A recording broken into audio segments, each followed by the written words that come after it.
I found letters from Dad's secret girlfriend while cleaning his office. We confronted her and learned the shocking truth about his double life. I, 32F, lost my dad to lung cancer last November, and I'm still struggling to cope with his absence. My dad, Jonathan, was my rock, always there with advice, support, and his terrible dad jokes. We were incredibly close, especially after my mom left when I was 12. His death came so suddenly. He was diagnosed in August and gone by November. The speed of it all left me reeling.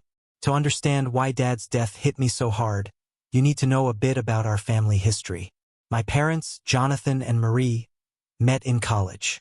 They were the classic opposites attract couple. Dad was steady and practical. Mom was artistic and free-spirited. They balanced each other out, or so I thought. I was born when they were in their early 30s, and my sister Rebecca came along 6 years later. We had a pretty typical suburban childhood: summer barbecues, family game nights, annual camping trips. Dad worked as an accountant, and Mom was a part-time art teacher. Everything seemed perfect on the surface. But when I was 12 and Rebecca was 18, Mom dropped the bombshell. She'd been offered a position with an art collective in New Mexico, and she was taking it without us. I remember the night she told us.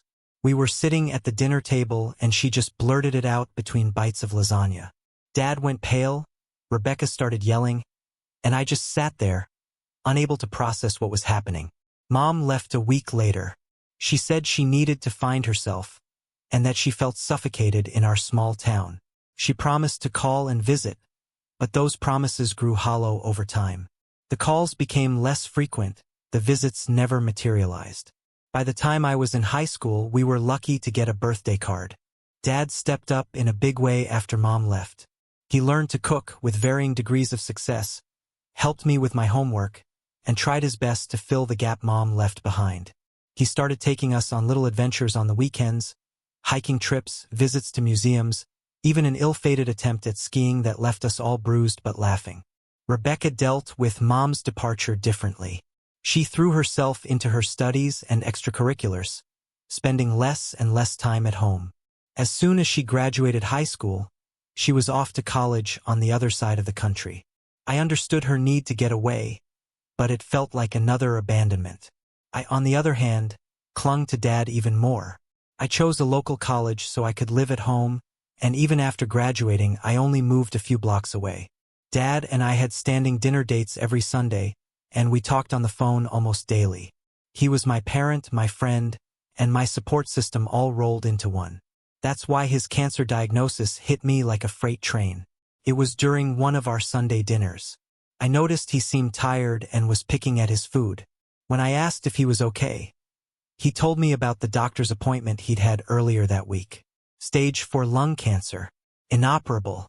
The next 3 months were a blur of hospital visits, chemotherapy sessions, and late-night conversations. Dad tried to stay positive, cracking jokes even when he was hooked up to IVs. But I could see the fear in his eyes, the same fear I felt every time I looked at him. He deteriorated quickly. By October, he was in hospice care. I took a leave of absence from work to be with him as much as possible. Rebecca flew in from California, but she always seemed uncomfortable in the hospice room, making excuses to step out or run errands. Dad passed away on a quiet Tuesday morning in November. I was holding his hand when he took his last breath. Rebecca was in the cafeteria, getting coffee. In his will, Dad left the house to Rebecca. I think he worried about her feeling disconnected from the family and thought this might give her a reason to visit more often. To my surprise, Rebecca decided to move back and live in the house.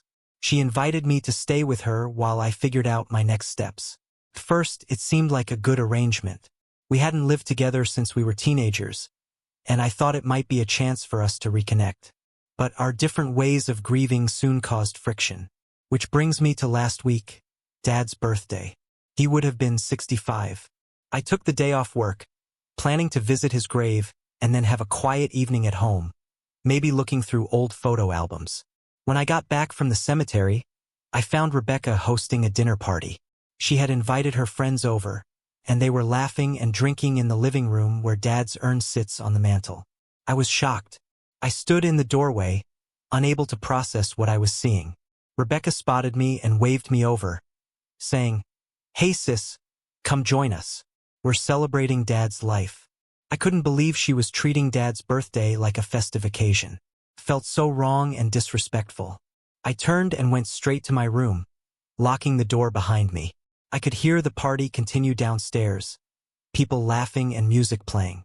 It was like a knife twisting in my chest. How could Rebecca do this? How could she act like everything was normal and fine when our dad was gone? After an hour, Rebecca knocked on my door. I didn't answer. She tried to talk to me through the door, saying she thought it would be nice to remember Dad in a positive way. I texted her that I couldn't believe she'd do this on his birthday, of all days. She replied that Dad wouldn't want us to be sad and that I needed to start moving on. I'm furious and heartbroken. Rebecca knows how much I'm struggling with Dad's death. This feels like a complete betrayal of his memory and my grief. Am I overreacting? Should I just accept that Rebecca grieves differently? Or do I have a right to be upset about this? Some additional background: Rebecca and I have always had different relationships with our parents. When Mom left, I was devastated and clung to Dad even more. Rebecca, being older, seemed to take it in stride and became very independent. She moved out at 18 for college and only came home for holidays after that. I stayed local for school and remained close to Dad. Rebecca also butted heads with Dad more as an adult. She didn't approve of some of his life choices, like continuing to smoke even after Mom left. They had some big arguments about it over the years. I always defended Dad, which caused some tension between Rebecca and me. I remember one particularly bad fight during Rebecca's senior year of college. She came home for Thanksgiving and caught Dad smoking in the backyard. She exploded, calling him selfish and irresponsible. Dad tried to calm her down, but she stormed off and spent the rest of the holiday with friends. I was left trying to salvage our Thanksgiving dinner, watching Dad push his food around his plate, his eyes sad and distant. Despite these conflicts, I know Rebecca loved Dad in her own way. She always made sure to call on his birthday and Father's Day, and she helped him set up his first smartphone so they could video chat. But sometimes I feel like she doesn't understand how much he meant to me. He was my constant, my safe place in a world that had already seen too much upheaval. Losing him has left this enormous hole in my life that I don't know how to fill. Every morning, I still reach for my phone to text him good morning. Every Sunday, I feel lost, not knowing what to do with the time I used to spend at our dinner dates. I've tried to maintain some of our traditions, watching old westerns on Saturday afternoons, attempting his famous chili recipe, but it just makes his absence more pronounced. I'm planning to move out soon. I've been looking at apartments, but the housing market here is tough. Now I feel like I need to speed up that process. I can't imagine staying here if Rebecca is going to be so callous about Dad's memory. Am I being unreasonable? Should I try to talk to Rebecca about this, or just focus on moving out as soon as possible? I feel so lost and alone without Dad, and now I feel like I'm losing my sister too. Any advice would be appreciated. Update 1. It's been about a month since my last post, and a lot has happened. First, I want to thank everyone for their supportive comments and advice. It really helped me gain some perspective on the situation with Rebecca. A week after the birthday incident, I finally worked up the courage to talk to Rebecca face to face. I explained how hurt I was by her actions and how it felt like she was disrespecting Dad's memory. To my surprise, Rebecca broke down in tears. She admitted that party wasn't just about celebrating Dad's life. It was her way of distracting herself from her own grief. Turns out Rebecca has been struggling more than she let on. She confessed that she feels guilty about all the arguments she had with Dad over the years, especially about his smoking. She regrets not spending more time with him in his final months. The party was her misguided attempt to push away the pain and guilt she's been feeling. As we talked, Rebecca shared a memory that shed light on her complicated relationship with Dad. During her sophomore year of college, she'd been going through a rough patch, struggling with classes, a bad breakup, and feeling lost about her future. She'd called Dad in tears one night, and he'd driven 6 hours straight to surprise her on campus the next day. He spent the weekend with her, helping her study, making her laugh, and reminding her of her strengths. Rebecca said she'd never told me about this because she felt embarrassed about her breakdown, but it was a turning point in her relationship with Dad. This revelation changed things between us. We spent hours talking that night, sharing memories of Dad and discussing our different ways of coping. It didn't magically fix everything, but it was a start. We agreed to try and be more open with each other about our feelings and to respect each other's grieving process. However, just as Rebecca and I were beginning to understand each other better, another issue arose. Last week, I was cleaning out Dad's old office.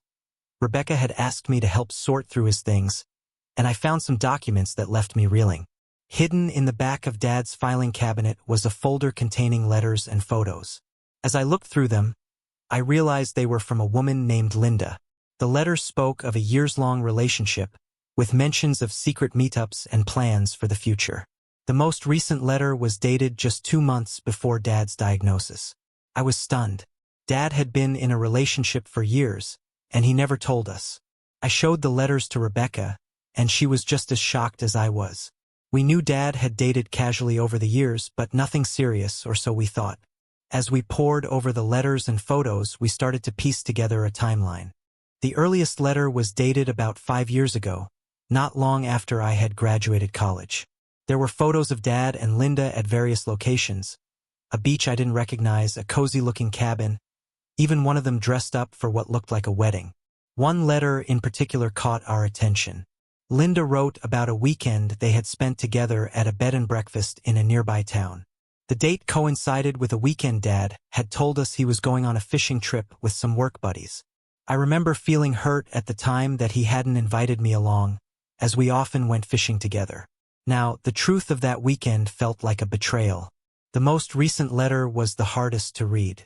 In it, Linda talked about their plans for the future, retiring together, traveling the world.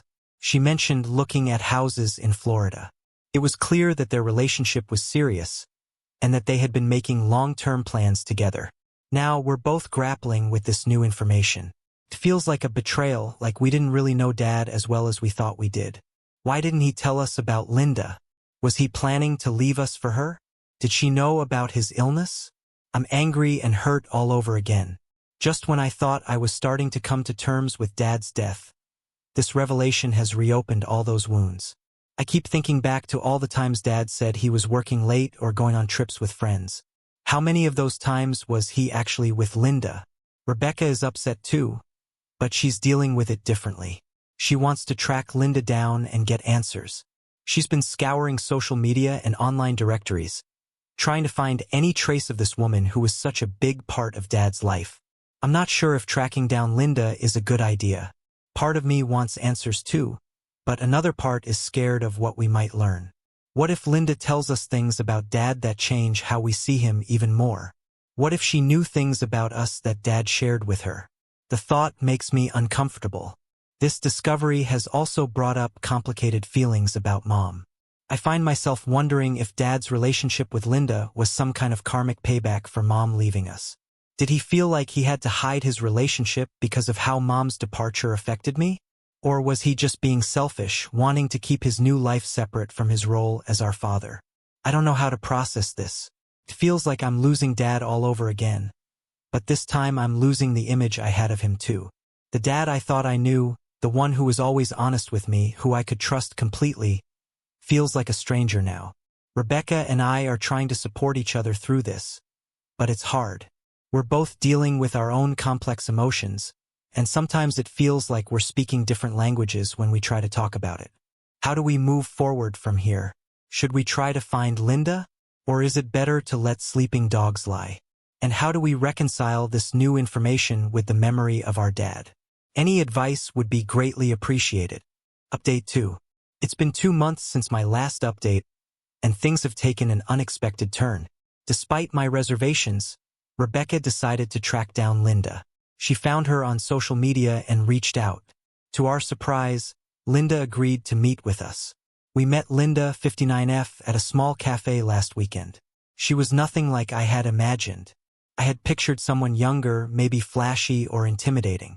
Instead, Linda was a soft-spoken woman with kind eyes and graying hair. She seemed genuinely emotional about Dad, her hands shaking slightly as she stirred her coffee. As we talked, we learned that their relationship was much more complicated than we had assumed. Linda and Dad had known each other since high school. They dated briefly back then but lost touch when they went to different colleges. They reconnected at their 30-year high school reunion, shortly after Mom left us. Linda shared some stories from their high school days. Apparently, Dad had been quite the prankster back then. She told us about a time when he had managed to fill the principal's car with packing peanuts as a senior prank. It was strange hearing about this mischievous side of Dad, so different from the serious, responsible father we knew. Their reunion came at a difficult time for both of them. Linda had recently divorced her husband of 25 years after discovering his infidelity. Dad, of course, was dealing with the aftermath of Mom's departure. They started as friends, supporting each other through their respective life changes. But over time, it developed into something more. The reason Dad never told us about Linda was because of me. Apparently, he was worried about how I would react to him dating seriously. He knew how hard Mom's departure had hit me and didn't want me to feel like he was trying to replace her. Linda understood and agreed to keep their relationship private until I was ready. This revelation hit me hard. I felt guilty for being the reason Dad felt he couldn't be open about his relationship and angry that he had assumed I couldn't handle it. I remembered all the times I had complained to Dad about feeling lonely or wishing he would start dating again. Had he been silently carrying the weight of his secret relationship all that time? Rebecca, on the other hand, was furious that Dad had kept this from both of us for so long. She pointed out that I was an adult, fully capable of dealing with Dad dating.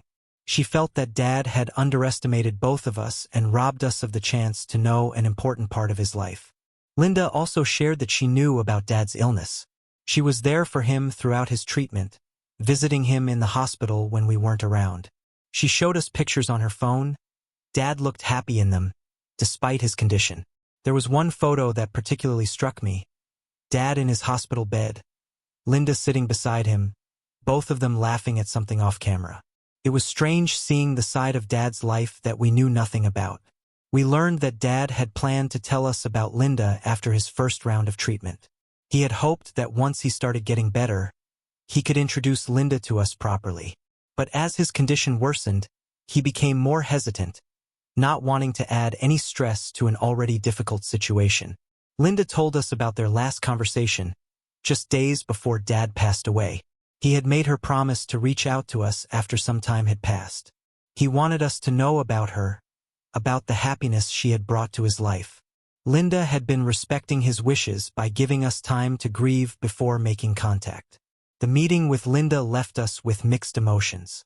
On one hand, it was comforting to know that Dad had someone who cared for him so deeply in his final years. Linda's story showed us a side of Dad we hadn't known, a man capable of romance and spontaneity, who had found love again after heartbreak. On the other hand, it highlighted how much of Dad's life we didn't know about. It was difficult to reconcile the image of our dad, the steady, somewhat predictable man we knew, with this person who had been living a sort of double life. Rebecca and I are still processing all of this. We've had some heated discussions about whether Dad was right to keep this from us. Rebecca feels betrayed, arguing that we had a right to know about such an important part of Dad's life. She's angry that we missed out on years of knowing Linda and seeing Dad happy in his relationship. I'm torn between understanding Dad's motives and feeling hurt by the deception. Part of me can see why Dad might have hesitated to tell us, especially given how I struggled with Mom's departure. But another part feels like he didn't trust us enough to handle the truth. We're also unsure about how to proceed with Linda. She expressed a desire to stay in touch, saying she feels connected to us through Dad.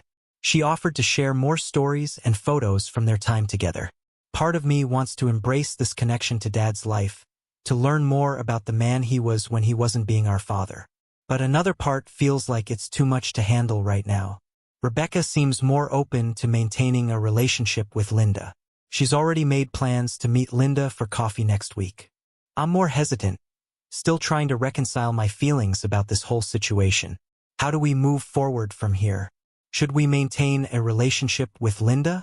And how do we reconcile this new information with the memory of our dad? Update 3. It's been 6 months since my last update, and a lot has changed. After much soul-searching and many discussions with Rebecca, we decided to cautiously maintain a relationship with Linda. It hasn't been easy, but it's been enlightening in many ways. Through our conversations with Linda, we've learned so much more about Dad. Stories from his youth, his dreams, and even his regrets.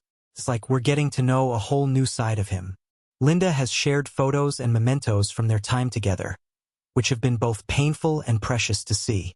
One particularly emotional moment came when Linda gave us letters Dad had written to her during his illness. In them, he expressed his love for Rebecca and me, his regrets about not being more open with us, and his hopes for our futures. Reading these letters was incredibly difficult but also healing in a way. Felt like getting one last message from Dad. Linda told us about a conversation she had with Dad near the end. He had expressed regret about not telling us about their relationship sooner. He worried that he had made a mistake in trying to protect us, and that by keeping Linda a secret, he had inadvertently created a divide between his dad life and his personal life. Rebecca and I have grown closer through this experience. We've had to lean on each other as navigate this complex situation. We've had our arguments and disagreements, but we're learning to understand and respect each other's perspectives and ways of grieving. I finally moved out of Rebecca's house and into my own apartment. It was a big step, but it felt necessary for my healing process. Rebecca and I still see each other regularly, often meeting up with Linda for coffee or dinner. Linda has become an unexpected source of comfort for both of us. She doesn't try to replace Dad or our mom, but she offers a unique perspective on Dad's life that we never had before. It's strange, but in a way, maintaining this connection with her helps us feel connected to Dad. We've also started a small tradition of our own. On the anniversary of Dad's passing last month, instead of a party or a somber remembrance, we had a quiet dinner, just Rebecca, Linda, and me. We shared stories about Dad, laughed at his terrible jokes, and yes, shed some tears too. It felt right, a balance between honoring his memory and celebrating his life. I won't say that everything is perfect now. We still have our difficult days. Sometimes seeing Linda brings up complicated emotions. There are moments when I feel a pang of jealousy, thinking about the time Linda had with Dad that we missed out on. But overall, I feel like we're in a better place. Dad's death and the revelations that followed have changed us all. But through it all, I've learned that love, even with its complications and imperfections, is what endures. And in that, I find some peace.